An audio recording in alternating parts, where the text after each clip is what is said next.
Welcome to the History Road. You join us here in Savile Row in the West End of London. Now, Savile Row these days is associated with high-end bespoke gentlemen's outfits. But how did it come here and what's its history? Let's find out, shall we?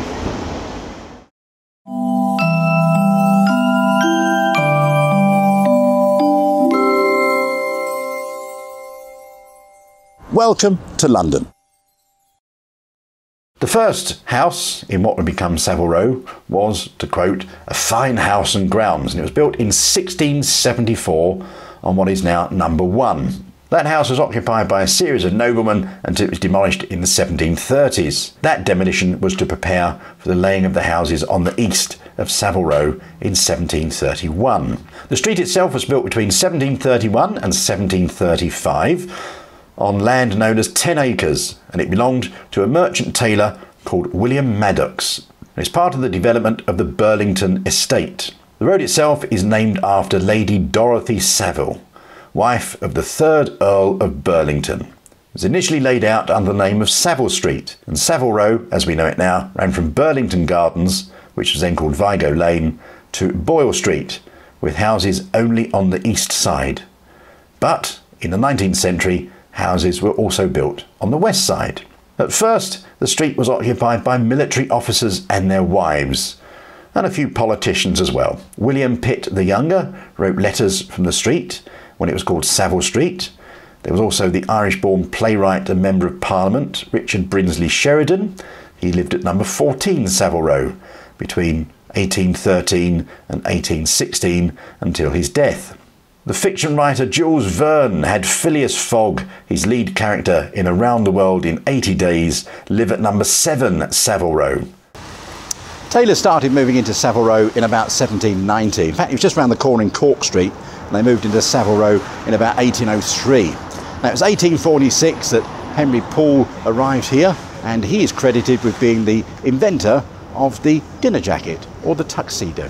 As tailoring moved into the street, the house frontages were altered to bring natural light into the working areas for the tailors. Over the years, the houses have been much altered, and the original Burlingtonian designs have been mostly lost.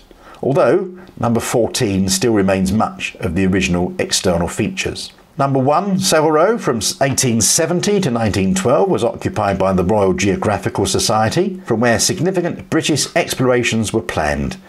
They included explorations to Asia, Africa, and the South Pole. And according to the Society, that address became associated with adventure and travel. It was here that David Livingstone was laid out in state at the Society's headquarters before being buried in Westminster Abbey. Savile Row was extended to Conduit Street in the late 1930s, and by 1939 the Metropolitan Police Station was constructed on the corner of Boyle Street. This police station was damaged by a German bomb during the raids of September 1940, during which the building opposite, which was 21A, was destroyed, as was number 7 earlier on that month. Nutters of Savile Row modernised the style and approach of tailoring traditions. It's a modernisation which continued all the way through to the 1990s with the New Bespoke movement. Designers such as Richard James, Oswald Boateng and Timothy Everest were the instigators of that.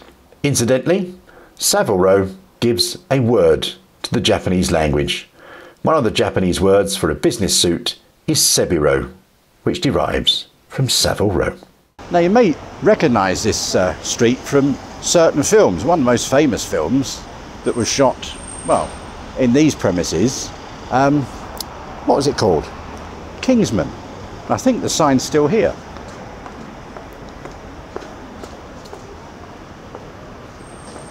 In July of 1968, the Beatles moved their Apple Corps, their multimedia corporation, to number 3 Savile Row, and a studio was built in the basement. Although it was thought it was poorly designed, the Beatles recorded Let It Be before the new studio was constructed in 1971. The estimated cost of that was a staggering $1.5 million. Lots of artists, including Mary Hopkin, Mark Bolan and Badfinger, have all recorded in that basement studio. It only lasted 4 years. It closed in May of 1975. So it was here that the Beatles had their last gig But I think that's for another video, don't you? Thank you very much for watching today. We do hope you enjoy these videos, and James and I are very happy that we've got all these followers, especially on TikTok. We're over 20,000 now, so that's amazing. So thank you very much for that. If you want to see what we do outside these videos, please go to historylord.co.uk, see about the walking tour of London, or have a look for Last Line Films. That's James's YouTube channel as well. Thanks for watching, and we'll see you very soon. Take care.